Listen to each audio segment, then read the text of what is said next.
ఒకప్పుడు అందరూ ఒక చోట చేరి సంగీత దర్శకుడి ఊహల్లో నుంచి ప్రవహిస్తున్న బాణీలు బాగున్నాయో లేవో చర్చించుకుని ఆమోదముద్ర వేసాకే ఆ పాట బయటికి వచ్చేది.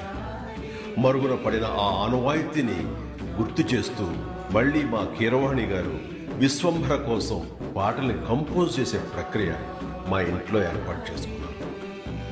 అది జరుగుతున్న సందర్భంలో మాకు పాత రోజులు గుర్తుకొచ్చాయి. ఆపద్బాంధవుడు మ్యూజిక్ కంపోజ్ చేసే సందర్భాన్ని గుర్తు చేసుకుంటూ ఆనాటి ఆ మధుర గీతాన్ని ఆయన ఆలపిస్తుంటే మనసు తీయని అనుభూతికి లోనైంది.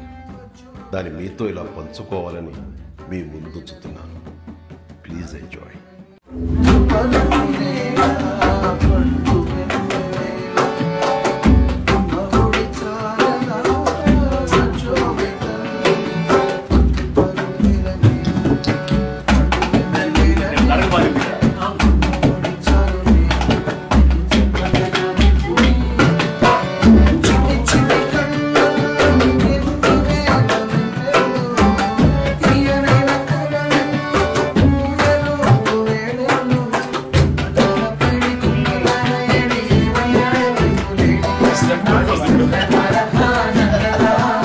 ఈ రోజే జన్మించిన మా ఆస్కారుడు కీరవాణి గారికి హృదయపూర్వక జన్మదిన శుభాకాంక్షలు.